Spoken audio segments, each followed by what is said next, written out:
TheJbeans.net. Port Canaveral is located on the east coast of Florida, about an hour's drive east of Orlando. We've sailed out of Port Canaveral several times, including a side-by-side cruise aboard the MSC Seashore and Carnival Venezia in December 2024. For that trip, our ships were assigned to terminals at opposite ends of the port, which gave us a great opportunity to see all of the port area firsthand during our travel days. In this video, we'll provide an overview of Port Canaveral, including our experience driving to the cruise port terminals and some port resources that can help you plan your arrival before your cruise.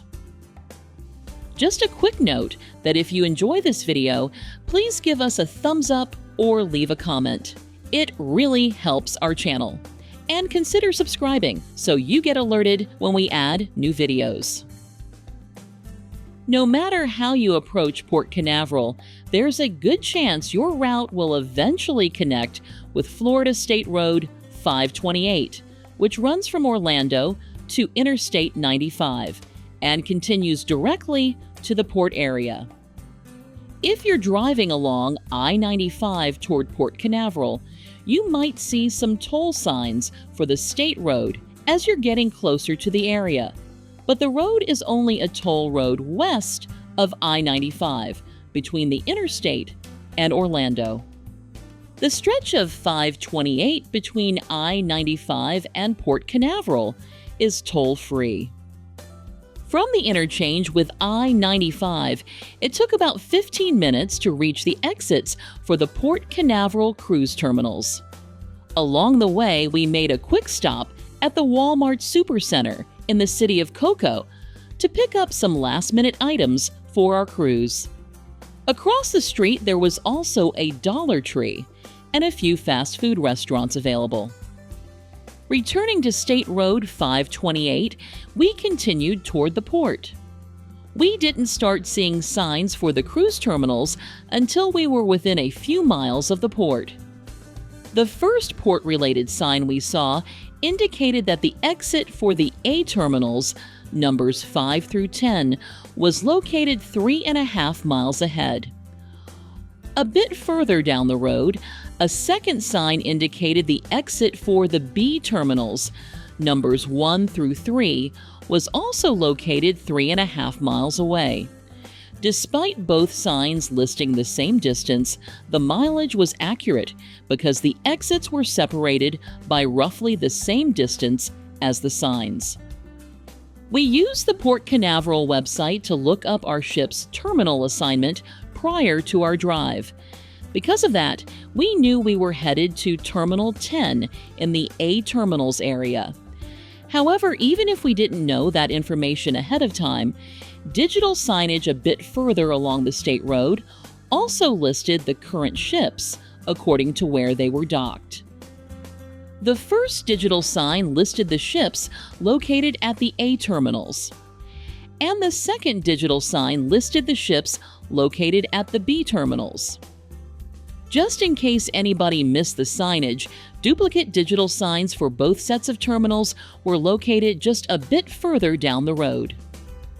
As the port's cruise ships were coming into view and we crossed a small bridge, a sign over the road indicated our exit for the A terminals to the right.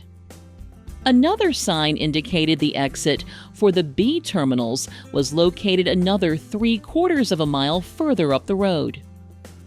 We took the A terminals exit and continued across a small drawbridge before we came to some digital signage that provided more information about where the individual cruise ships were located within the terminals area.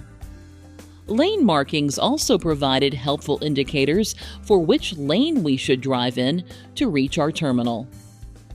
Just after entering the terminals area, another digital sign provided terminal assignments for the ships that were currently in port. From there, we followed the signs toward drop-off and pickup, dropped off our luggage with the porters, then continued to park in the nearby garage.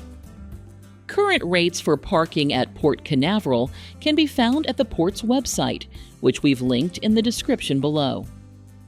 We disembarked from our first cruise aboard the Seashore and left the A terminals to head toward the B terminals for our cruise aboard the Venezia. We returned to State Road 528 and followed the signs for the B terminals exit, just as if we were arriving at the port for our first embarkation day.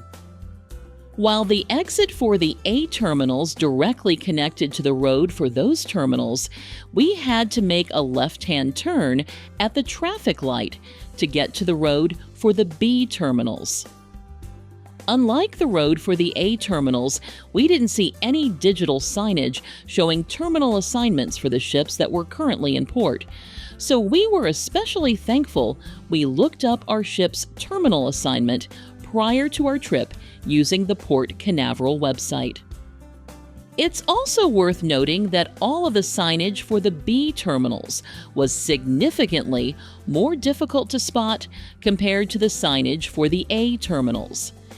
In some cases, the signs were placed right at the turn instead of giving drivers advance notice. And the sign for Terminal 2 actually appeared after the turn, on the opposite side of the road. Because of that, we highly recommend driving in the left lane as you approach the B terminals so you can easily merge into the turn lane when needed. After turning into the Terminal 3 area, we dropped off our luggage with the porters, which happened to be located in the bottom floor of the parking garage with the drop-off and pickup area. From there, we continued further into the garage to park for our cruise. The Port Canaveral website is a great resource for planning your cruise. In addition to the most current parking rate information, the cruise section of the site also includes a full cruise schedule. The schedule shows which ships are in port each day, along with their assigned terminals. And that's the schedule we used while planning our trip to determine where our ships would be docked on embarkation day. The website's cruise terminal arrival guides are also quite helpful. The guides include overview maps that show the cruise terminals, parking garages, and general flow of traffic. Each guide also includes information about drop-off and pickup, and an option to download or print the map. If you're interested in parking off-site or renting a car, we've seen multiple shuttles over the years providing service to those locations. The shuttles generally pick up near the cruise terminal, just like the ones we saw at the cruise terminal parking garage after our second cruise. Finally, Port Canaveral is located just a bit south of Kennedy Space Center, so there's an extremely small chance you might see a rocket launch the day you're boarding your cruise. We've linked to a few websites you can check for launch information in the description below, but keep in mind that launch schedules change frequently, so you may want to double-check just before your embarkation day.